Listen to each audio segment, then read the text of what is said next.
And with this, I want to move into what are the sources for tolerance and dialogue in his writings, from where he gets the concepts of tolerance and dialogue. And of course, he got these concepts from Islam. Gülen cites the Quran to support his argument that forgiveness is crucial for the practice of tolerance. But he also makes it a point to address the tradition of tolerance and dialogue in Islam. The source of knowledge in Islam are first and foremost the Quran itself, which is the divine revelation of God. And secondly, the Sunnah and Hadith, which are records of Prophet Muhammad's life and sayings. Thus, Gülen supports his claim that the practice of tolerance has a long tradition in Islam by citing the Quran, Sunnah, and Hadith. So those are the sources that he's using to explain this concept.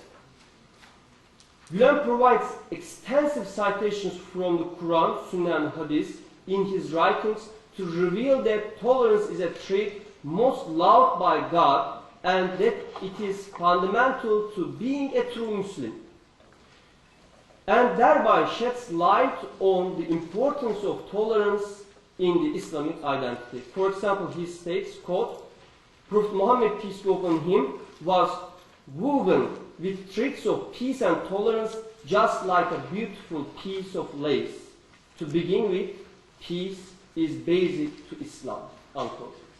Gülen cites the Quran, quote, the Quran strongly urges forgiveness and tolerance. And here he is using a verse, chapter 3 of Quran, verse number 134. It says, they swallow their anger and forgive people. God loves those who do good.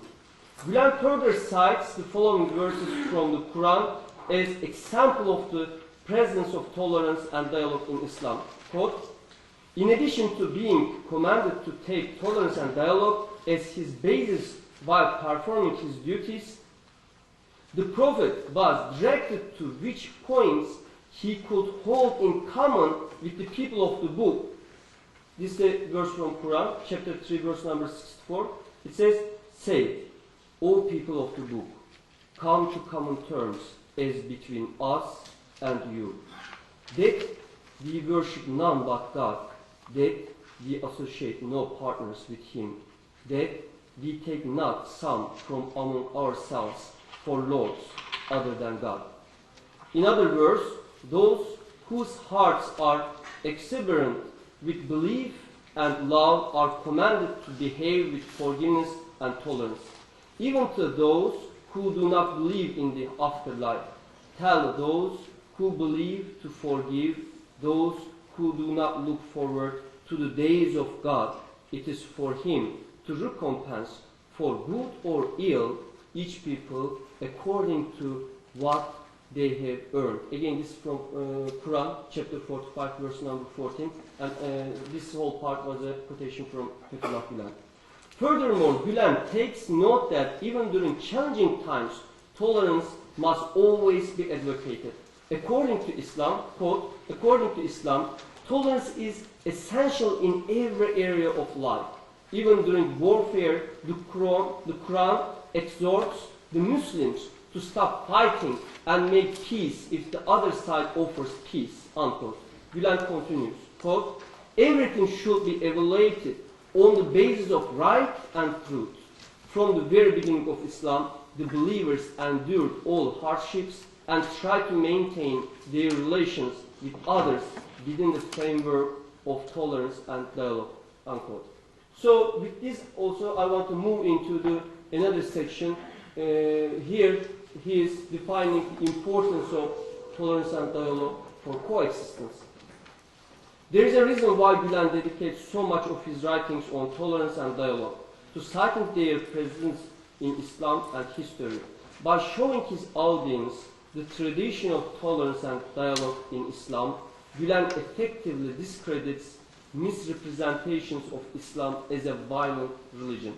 Non-Muslims may be ignorant of the presence of these moral values in Islam, especially when they are confronted with media depicts of terrorist attacks.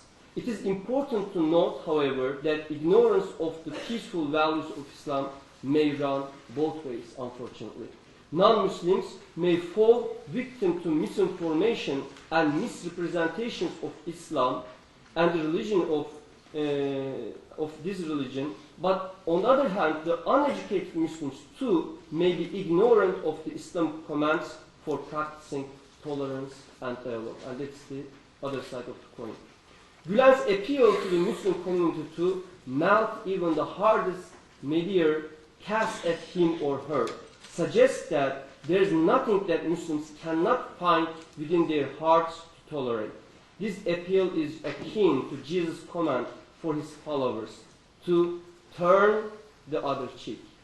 And indeed, Gülen himself complements this behavior. Furthermore, Gülen entreats the Muslim community not to respond to attacks with violence, anger, or hatred, but rather with love, affection, and dialogue. The ability to tolerate the most difficult attacks is like melting the hardest meteor. And the capacity to love and promote dialogue is like radiating light. And the power source for these actions is faith in God. Gülen criticized those who misrepresent Islam in their advocacy of intolerance or violence. In contrast, Gülen states that they are not understanding Islam and misrepresenting its teachings by focusing only on some parts of it. For example, of Bin Laden and Al-Qaeda, he states, quote, "Taking the Prophet's actions as essentials, it is understood that Bin Laden cannot cast a comprehensive look onto the matter. He is taking as reference only some sections. He does not explore in general terms the Quran, the Sunnah, and the understanding of Salaf Salihin, which means prominent guides among the companions and other followers. Similarly, the section in Quran that states, 'Kill polytheists wherever you see them' is taken literally and out of context by Usame and others like him, without looking at what precedes or what follows this verse. Such an understanding brings about misinterpretations. This verse means to punish those who have accepted you and become part of you, and who have then rebelled and betrayed the nation in hostility. Every state protects itself from such treachery and punishes the traitors. This verse is followed by, if they return, say their daily prayers, fast during Ramadan, and find their original paths, release them." The interpretations of Bin Laden and others like him come out if the arguments are based upon one single word that is taken out of context. And with this, I want to move into conclusions very quickly. The concepts of dialogue and tolerance are two important universal values Gülen emphasizes in his teachings. In his writings, he emphasizes the importance of these concepts for establishing peace in the contemporary world. Gülen sees tolerance and dialogue as methods by which ignorance and misunderstanding among people of different cultures and religious faiths may be erased. For Gülen, tolerance and dialogue are the necessary elements for coexistence and ultimately peace among the world's civilizations. Gülen defines it as the acceptance of other people for whom they are and the ability to coexist with them. As such, Gülen believes that forgiveness is the primary moral trait that is intrinsic to tolerance. Without the ability to forgive, tolerance cannot fully blossom within a person's soul.